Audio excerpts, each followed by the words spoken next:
అందరికీ నమస్తేనుల్లా welcome to our channel this is Rekha. తెలంగాణలో ఇయల్ నుంచి అసెంబ్లీ సమావేశాలు అయితే ఉన్నాయి. అందరు ఎదురు చూసిండ్రు కేసీఆర్ వస్తారు, కేసీఆర్ కోసం ఎదురు చూసిండ్రు. నాతో పాటు అందరూ కూడా ఎదురు చూసిండ్రు. కేసీఆర్ రాలేదు. కాకపోతే ఇక్కడ ముచ్చట చెప్పాలి, కేసీఆర్తో పాటు నేను ఎదురు చూసిన వాళ్ళు అయితే ఇంకా 10 మంది కోసం ఎదురు చూసిన. ఆ 10 మందిలో ఒక్కరు వచ్చిర్రు. ఆ 10 మంది ఎవరో మీకు ఇప్పటికే అర్థమై ఉంటుంది.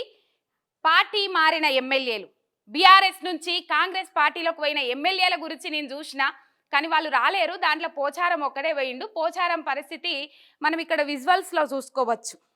రైట్, ఇక్కడ ఎక్కడో చివరిన కూర్చున్నారు. రైట్, అసెంబ్లీలో సీనియారిటీని బట్టి సీటు కేటాయిస్తారు. దాన్ని బట్టి చూసుకుంటే ఇక్కడ ఉన్న వాళ్ళందరికంటే సీనియారిటీ పోచారంకు ఉంది. కాకపోతే ఎటువైపు కూర్చోవాలనో అర్థం కాక ఆడ వెనక వైపు కూర్చున్నాడని మీమ్స్ ఇప్పటికే సోషల్ మీడియా వేదికగా ట్రోల్స్ అయితే ఉన్నాయి. చూడొచ్చు మనము. ఇగో కాంగ్రెస్లో పోచారం గౌరవం, కాంగ్రెస్లో పోచారం గౌరవం, ఇది ఇజ్జత్ ఇది అని చెప్పేసి ఇక్కడ ఫోటోలు అయితే హైలైట్ చేసి సోషల్ మీడియా వేదికగా తిరుగుతూ ఉన్నాయి. రైట్, పోచారంతో పాటు ఇంకా 9 మంది రావాలి. దానం నాగేందర్, కాల యాదయ్య, ఇటు పోతే కడియం శ్రీహరి, ఇంకా మొన్న పార్టీ మారిన అరకపూడి గాంధీ, ప్రకాష్ గౌడ్, ఇంకా చెప్పుకుంటా పోతే మొత్తము పోచారంతో కలిపి 10 మంది ఉన్నారు. ఈ 10 మందిలో ఒక్కడిక్కడ కూర్చున్నాడు. ఒక్కని పరిస్థితి ఉన్నది. ఇటు ఒకవైపు బీఆర్ఎస్లో ఉండుంటే గనక పోయిన అసెంబ్లీ సమావేశాలలో చూస్తే వాళ్ళ గౌరవం ఏంది, వాళ్ళ స్థానం ఏంది మన అందరికి ఎరుకున్న ముచ్చట్ని. కేసీఆర్ వచ్చినట్లయితే కేసీఆర్ పక్కకైనా, లేకపోతే ఫస్ట్ బెంచ్ లేకపోతే సెకండ్ బెంచ్లో వాళ్ళు కూర్చునేటోళ్ళు. ఇప్పుడు పాపం వాళ్ళది మొత్తం మీద క్వశ్చన్ మార్క్ అనే చెప్పుకోవాలి. సుప్రీంకోర్టు దాకానైనా పోతాం మేము, అనర్హత వేటు వేయడానికి ఎక్కడికి పోవడానికైనా సిద్ధం. హైకోర్టు నుంచి సరైన తీర్పు, సరైన వాదనలు వినిపించకపోతే ఇక్కడ స్పీకర్ కానీ ఏ ఒక్క నిర్ణయం తీసుకోకపోయినా మేము సుప్రీంకోర్టు పోవడానికైనా సిద్ధమే అని చెప్పేసి బీఆర్ఎస్ నాయకులు తెగేసి చెప్తున్నారు. మనం ఆ అంశాలు చూడొచ్చు సోషల్ మీడియా వేదిక కానీ. ఇప్పుడు పార్టీ మారిన ఎమ్మెల్యేలు చాలా మంది, మా గూడెం మైపాల్ రెడ్డి కానీ, ఇటు పోతే నిన్నగాక మొన్న అరికపూడి గాంధీకి కానీ నిరసన సెగ బాగా తాకింది. సోషల్ మీడియా వేదికగా మనం ఆ వీడియోలు చూసినాం. గూడెం మైపాల్ రెడ్డికి అయితే తాకిన సెగ కొద్దో గొప్ప సెగ కాదు. రావద్దు, అసలు 10 ఏళ్ల నుంచి మేము అధికారంలో ఉన్నప్పుడు కాంగ్రెస్ పార్టీని మేము భుజాల మీద మోసుకుంటూ వచ్చినాము.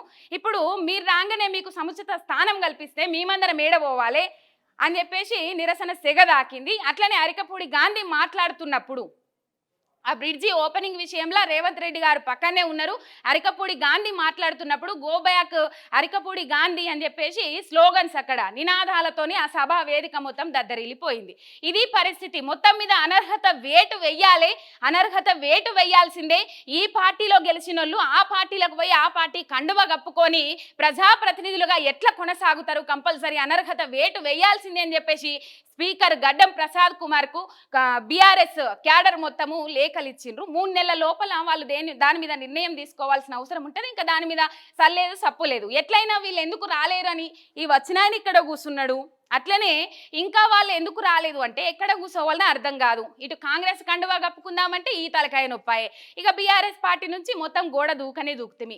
ఏంది మా పరిస్థితి అని. ఇక పోయినా కూడా మరి రేపటి నుంచి వస్తారా రారా తెలియదు, కానీ రేపటి నుంచి అయితే చూడొచ్చు. ఇలా లాస్యానందిత సంతాప సభ తీర్మానం ప్రవేశపెట్టిరు. ఆ కార్యక్రమం కొనసాగింది. రేపటికి అసెంబ్లీ సమావేశాలు వాయిదా వేసిండ్రు. ఇక మరి రేపటి నుంచి వస్తారా రారా అని చెప్పేసి రేపటి అసెంబ్లీ సమావేశాలలో చూడొచ్చు. కొన్ని పత్రికలు కానీ, అట్లనే కొన్ని మెయిన్ స్ట్రీమ్ మీడియాలు కానీ, తొత్తులుగా పిలువబడుతున్న మెయిన్ స్ట్రీమ్ మీడియాలు కానీ, ఈ కాంగ్రెస్ పార్టీకి తొత్తులుగా పిలువబడుతున్న మెయిన్ స్ట్రీమ్ మీడియాలు కానీ అసెంబ్లీకి కేసీఆర్ డుమ్మా అని రాసుకొని వచ్చిండ్రు.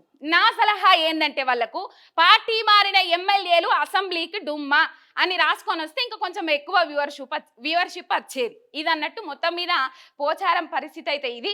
రేపు వాళ్ళు 9 మంది వచ్చినా కూడా వాళ్ళ పరిస్థితి ఏంది అనేది రేపు చూడొచ్చు. కేసీఆర్ ఎంత గౌరవము, ఎంత సముచిత స్థానం కల్పించిండు పోచారం శ్రీనివాస్ రెడ్డికి. లక్ష్మీపుత్రుడు అని పేరు పెట్టిండు. వ్యవసాయ రంగంలో ఎక్కలేని స్థానం కల్పించిండు పోచారం శ్రీనివాస్ రెడ్డికి.